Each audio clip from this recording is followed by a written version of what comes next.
वीरों की भूमि राजस्थान का जैसलमेर किला। रेत के समंदर में जहाज के समान डेरा डाले हुए जैसलमेर किला। जैसलमेर किला थार मरुस्थल के त्रिकुट पर्वत पर खड़ा है। किले में पीले रंग के बलुआ पत्थरों की दीवारें बनी है। दिन के समय सूरज की रोशनी में इस किले की दीवारें हल्के सुनहरे रंग की दिखती है। इसी कारण से यह किला सोनार किला या गोल्डन फोर्ट के नाम से भी जाना जाता है। राजस्थान के प्रसिद्ध मरू शहर में जैसलमेर किले की स्थापना 1156 में भाटी राजा जैसल ने की थी। जैसलमेर शहर जो नक्काशीदार हवेलियों, गलियों, प्राचीन जैन मंदिरों, मेलों और उत्सवों के लिए प्रसिद्ध हैं, निकट ही समगांव में रेत के टीलों का पर्यटन की दृष्टि से विशेष महत्व है। जैसलमेर का किला 1500 फुट लंबा और 750 फुट चौड़ा है और यह एक त्रिकुट पहाड़ी पर बनाया गया है जो जमीन से 250 फीट की ऊंचाई पर है। किले में दीवारों की 3 परतें हैं। किले की बाहरी और निचली परत ठोस पत्थरों से बनी हुई है। दूसरी और बीच वाली परत किले के चारों तरह सांप के आकार में बनी हुई है। एक बार राजपूतों ने दीवारों के बीच से अपने दुश्मनों के ऊपर उबला हुआ पानी और तेल फेंका था। दूसरी और तीसरी दीवार के बीच उन्हें घेर लिया था। किले के चारों तरफ इसकी सुरक्षा के लिए कुल 99 बुर्ज बने हुए हैं। 13वीं शताब्दी में अलाउद्दीन खिलजी ने किले पर आक्रमण किया और उसे हासिल कर लिया। 9 साल तक उसने किले को अपने नियंत्रण में ही रखा। किले की घेराबंदी के समय राजपूत महिलाओं ने अपने आप को जौहर में समर्पित किया। किले की दूसरी लड़ाई 1541 में हुई थी जब मुगल शासक हुमायूं ने जैसलमेर पर हमला किया था।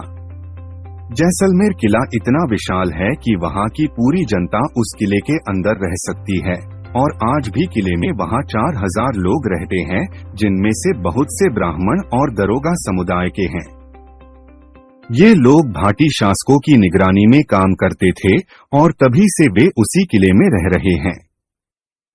लेकिन फिर जैसे जैसे जैसलमेर की जनसंख्या बढ़ती गई वैसे वैसे लोग त्रिकुट पर्वत के नीचे भी रहने लगे थे। राजस्थानी शहरों के धनी व्यापारियों ने बड़ी बड़ी हवेलियां भी बनवाई है, जिनमें से कुछ हवेलियां तो 1 दशक से भी ज्यादा पुरानी है।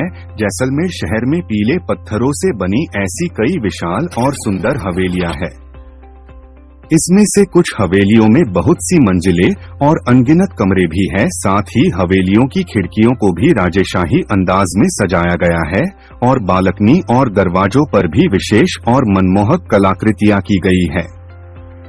इनमें से कुछ हवेलियां तो आज म्यूजियम बन चुकी है, लेकिन जैसलमेर की बहुत सी हवेलियों में तो आज भी परिवार रहते हैं, जिनमें पटवाओं की हवेली, नथमल की हवेली, सालीम सिंह की हवेली शामिल हैं। कहा जाता है कि भारत में आपको बहुत ही कम फोर्ट मिलेंगे जहां आपको एक साथ राजपूताना और इस्लामी शैली एक साथ दिख जाए, लेकिन अगर आपको सच में इस तरह की वास्तुकला देखनी है तो आपको एक बार जैसलमेर फोर्ट जरूर आना चाहिए। पर्यटकों के लिए यह खास आकर्षण का केंद्र इस शहर की हवेलियों में सबसे महत्वपूर्ण पटवों की हवेली है, जो वास्तुकला का एक दिलचस्प नमूना है। यह जैसलमेर शहर में बनी सबसे पहली हवेली थी और दूसरी यह कि यह एक हवेली नहीं बल्कि 5 छोटी छोटी हवेलियों का समूह है, जिसे पटवा हवेली कहा जाता है। देसी विदेशी पर्यटकों के लिए पटवा हवेली आने वाले आकर्षण का केंद्र बनी हुई है। पटवों की हवेली वास्तुकला का एक दिलचस्प नमूना है और जैसलमेर की हवेलियों में सबसे महत्वपूर्ण है। पटवा हवेली 2 चीजों के कारण महत्वपूर्ण है। पहला यह कि जैसलमेर में बनी पहली हवेली है और दूसरी यह कि यह एक हवेली नहीं बल्कि 5 छोटी हवेलियों का समूह है।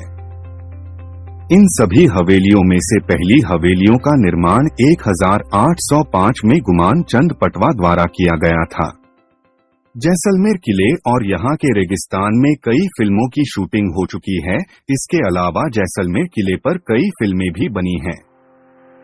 जैसलमेर का किला दुनिया का सबसे बड़ा रेगिस्तान में बना किला है। साथ ही यह राजस्थान का दूसरा सबसे पुराना किला भी है। जैसलमेर किला राजस्थान का दूसरा सबसे बड़ा लिविंग फोर्ट है।